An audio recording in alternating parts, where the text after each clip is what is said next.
Rajkot Jetpur national highway ઉપર વખતો વખત national highway authority અને ટ્રાફિકના સાથે ચર્ચા કરીને ટ્રાફિકનો મૂવમેન્ટ સારી રીતે થાય અને જે વરસાદના કારણે વચ્ચે જે ટેમ્પરરી આપણે વેટ મિક્સ મૂકીને ખાડા પૂરવામાં આવ્યા હતા આ તમામનું પણ ઝડપથી નિકાલ થાય અને માટે પ્રયત્ન કરવામાં આવી રહ્યા છે.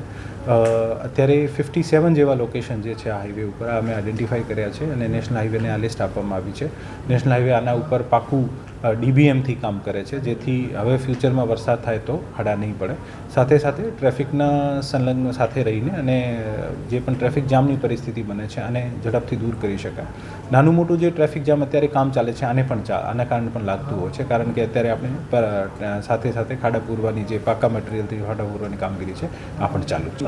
અત્યારે આ લોકોને જેટલા પણ ખાડા છે આને નેક્સ્ટ વિધિન વીક પૂરા કરવા માટે સૂચના આપવામાં આવી છે અને આ વીક સુધી જેટલા પણ ખાડા છે આના ઉપર આ તમામ જે વરસાદ નહીં આવે તો આ તમામ કામગીરી પણ કામ જે છે આની હજુ પણ આનું 42% કામ પૂરું થયું છે. લગભગ 58% કામ બાકી છે અને આની સમયાંતરે મિટિંગ થતી હોય છે અને ખરેખર આને સૂચના આપવામાં આવી છે કે પૂરતા પ્રમાણમાં મેઇન મટીરિયલ અને મશીનરી મોબિલાઇઝ કરાવીને ઝડપથી પૂરો કરાવે.